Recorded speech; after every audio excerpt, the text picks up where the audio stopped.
Well, you guys have requested it. I'm going to give you an update on my med kits for 2020. Well, that's right, folks. Welcome back to another video here at Gideonstactical. I'm your host, Aaron, and we're going to have some fun today. You guys have been asking me, I've seen multiple requests, hey, give us an update. What are you carrying? What are you using in your med kits? Have you updated any of the equipment and or pouches and gear? And so that's what we're going to do in this video. I'm going to break down the contents of my medical pouches, but we're also going to look at these two medical pouches I've been using for several months now, not only in vehicles, but when I go hiking and trekking. So I'll be walking you through the 511 emergency ready pouch and larger emergency ready bag. Now, before we jump into all of this, I want to give you a couple quick disclaimers. One, I am not a medical professional, so take all of this with a grain of salt. These are just my suggestions. You need to weigh, are these items something that you know how to use, to deploy, and what's the smartest way to do that, and take that upon yourself. This is your responsibility to know how to use some of the equipment that I'm about to show you. I'm just going to show you what I have and what I use. Now, I have had personal experience with much of the equipment you're about to see here, including once in the backcountry where we were over 45 minutes away from the nearest aid station, and a buddy of mine pierced his artery and started to bleed extremely badly. And thankfully, I had the equipment, had knowledge on how to deploy it to be able to, when the doctors examined him once he finally got to an emergency room, said if we hadn't deployed some of the equipment that we're going to go through today, he probably would have bled out. So I really encourage you guys to get trained, know how to deploy, and feel comfortable with the gear that we're going to look at today and whatever you would put inside your medical kits. And don't just throw stuff in there that you don't know how to use. You could really injure yourself or somebody else and make the situation worse, not better. And finally, guys, before we jump into all of this today, I encourage you to take a moment, pray for the first responders and those that are in the medical field, especially right now as we're dealing with this worldwide virus, those who are on the front lines.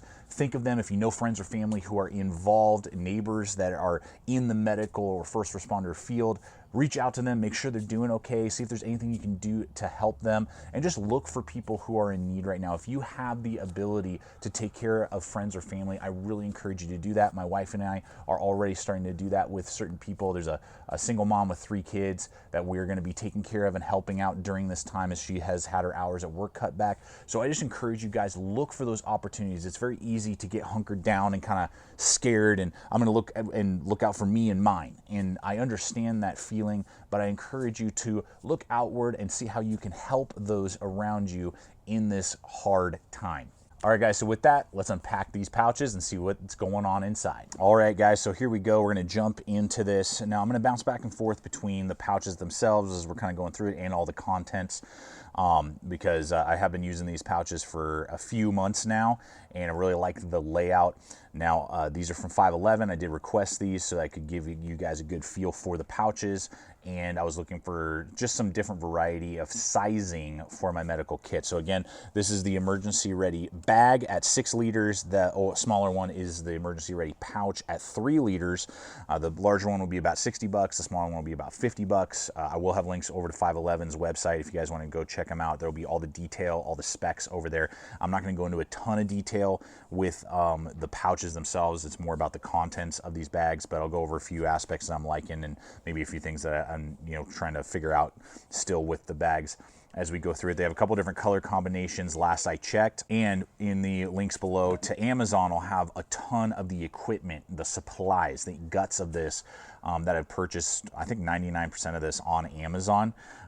So we appreciate when you guys use all the hyperlinks that we offer to you below. Usually when I do huge lists on Amazon, sometimes random stuff is just thrown in there. So I apologize if there's just random stuff. You're like, why is there like a jump rope in the midst of this linked list?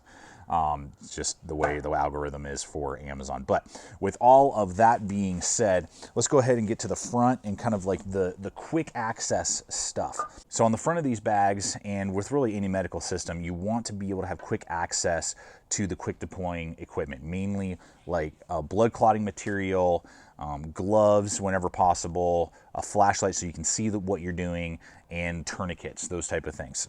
So definitely know what you're doing when you apply a tourniquet, because they can either be life-saving or life-threatening depending on if you know what you're doing. So I have here a flashlight in one of these little sleeves right over here so I can quick access it. Both of these pouches will have that, just whatever is, you know, accessible and something that's pretty easy. But I always make sure it's something that either I can, you know, grab in my mouth if I needed to do hands-free stuff.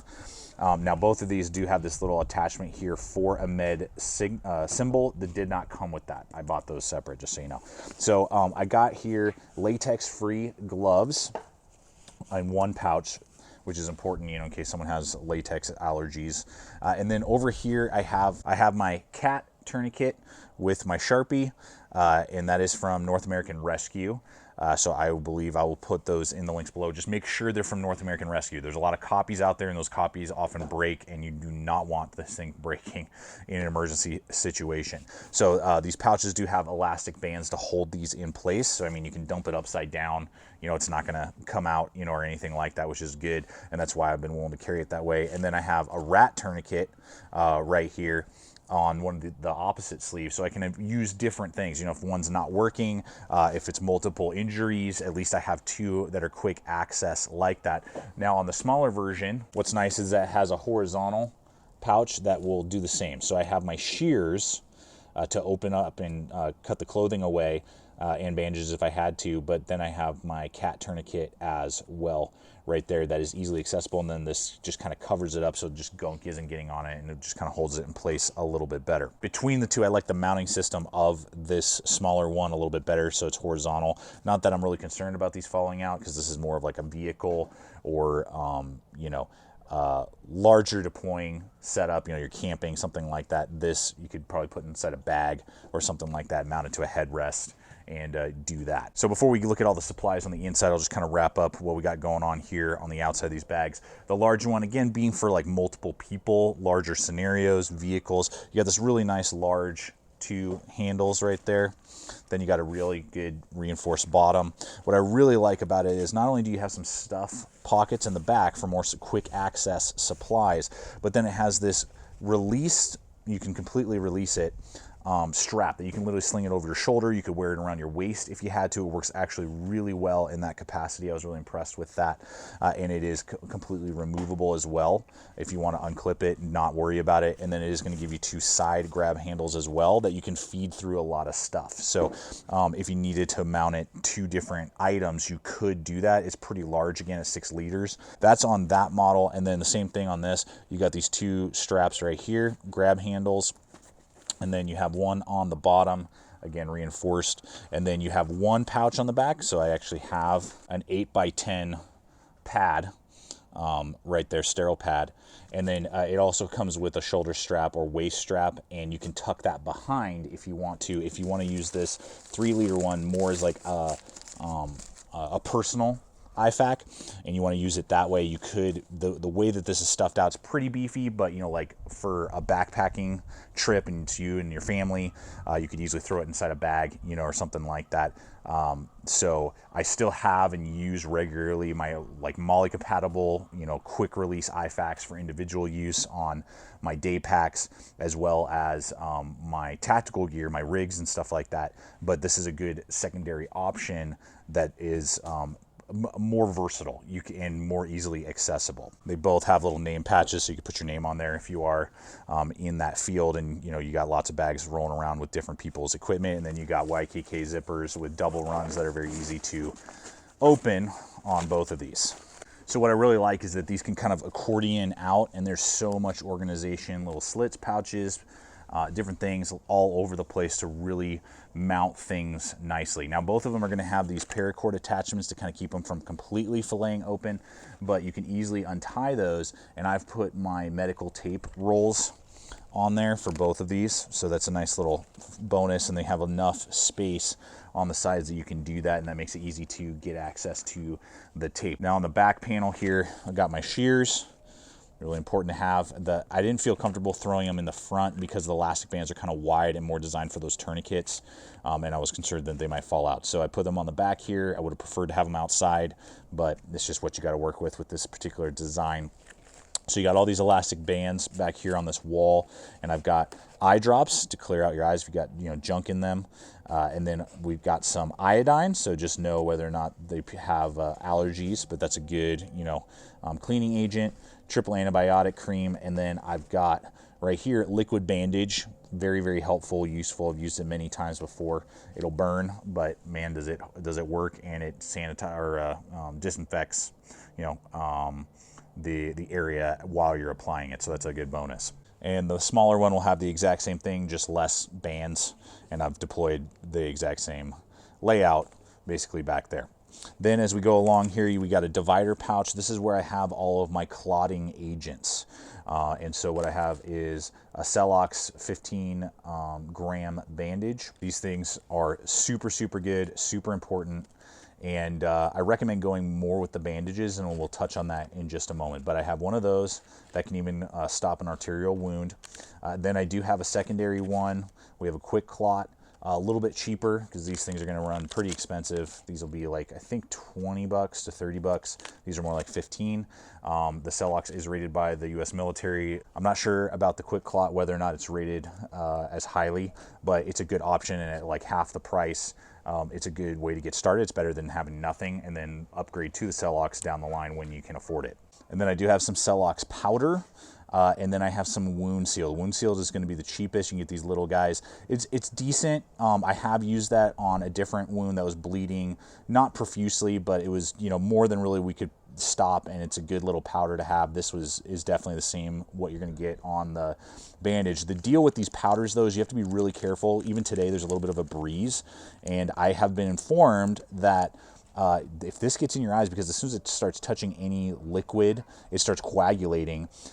So with a wound, that's great, but there have been experiences apparently where it has blown into people's eyes and starts coagulating and cause blindness. So again, know what you're doing, know the risks in deploying certain items.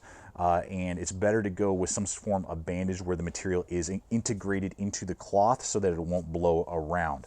But I do have that as an emergency backup in an emergency situation, and if the other things are not working or we need extra. Then I just have the same thing deployed over here in the smaller one. We're mostly focusing on the big one. I'm just kind of showing you along the way with the little one, because the smaller one is just kind of like a compact version of the larger one. Now as we go along here, I've got two triangular bandages.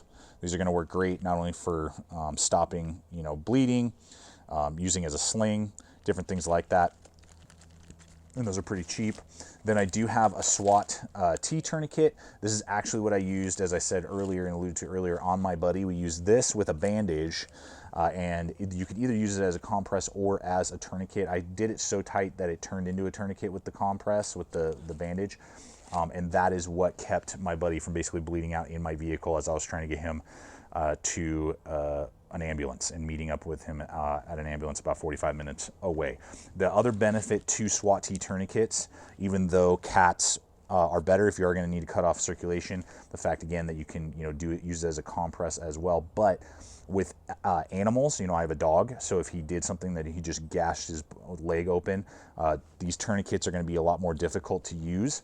This will work a lot better on your pets, but also on children that have very small arms. If they injured themselves in some way, I have two boys who are little, these SWAT Ts could be the difference between life and death for them, whereas these tourniquets over here may not fully compress their arms or legs because of how small they are. So that is something to consider.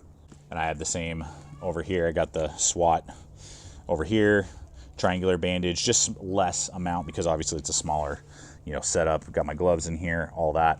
And guys, during this whole lockdown situation, we got dogs out and family and people and animals, so I'm going to do my best. Hopefully it's not too noisy around you. But what I really like with these pouches as well, as we continue on, is that they both have these sleeves right here, which are pretty sweet, that you can open up. It has a zipper, and that's where you can put a lot of loose stuff. So I have painkillers as well as allergic reaction stuff to help with that. So if there's swelling or someone's experiencing an allergic reaction to something, we can fight against that. And then I just have some smaller, different size pads. I have a SAM splint for a finger, if you broke your finger or dislocated or something like that, and then just a bunch of loose bandages, smaller band-aids and things like that floating around in there. That's going to be in this one, and you're going to get a smaller version of that in this guy as well, which is pretty sweet. Then you have a larger pouch right here that really can hold some massive stuff for you. I've got these 8x10s. I've got 4 of them in here, stuffed in there, so that's going to really help out a lot. And it's good to have a lot of those, particularly when you're, dealing with a lot of people, or you think that there may be, major injuries involved. So I've got 4 of those. Then we've got a regular size SAM splint again. These things, again, are awesome if you don't know what they are. It's basically aluminum, and you can mold it however you want, and it's a great option for a splint. This is, again, one of the smaller ones, just because of this size here. And then we have an Israeli bandage. We'll have the same over here. And you have basically, I'm going to flip this bad boy around there. We got 2 more dividers, and then we have a front panel with another bunch of elastic bands in there. And then what's really cool is that I got one of these instant cold packs. Again, we're camping, you're hanging out doing whatever, and you need to bring down swelling. That's going to be a good option. And then I just have some extra just rolls of bandages down in there, ready to rock and roll. And you're basically going to experience the same division. On the smaller one, they'll just be smaller options, so you can put instead of 2, you can put 1 instead of 4, you can put 1, that type of stuff. Well, folks, there you have it. Thanks so much for joining me today. I hope this video has been entertaining, but also informative. Again, be smart, know how to deploy the equipment that you'd be using in an emergency situation, medical situation like this. If you have questions, feel free to throw the comments in below. I'll do my best to answer them for you. And I know we have a lot of first responders that watch the channel. They might be able to point you in the right direction as well. And I always welcome feedback, comments, recommendations. If you guys see holes in my system that I'm missing, or maybe equipment that is outdated, or there's a better item on the market, I'm always looking to upgrade and update these pouches and my medical equipment and learn and get better and more equipped all the time. So I look forward to reading all the comments below. We love you guys. Check out the other video popping up. Subscribe if you're not a current subscriber. Check us out on Facebook and Instagram. You can see a lot of behind the scenes stuff going on. And guys, you are not alone. My wife and I and my family, we love you, we care for you, we're praying for you. And always remember, stay equipped, stay prepared, and we'll see you out there.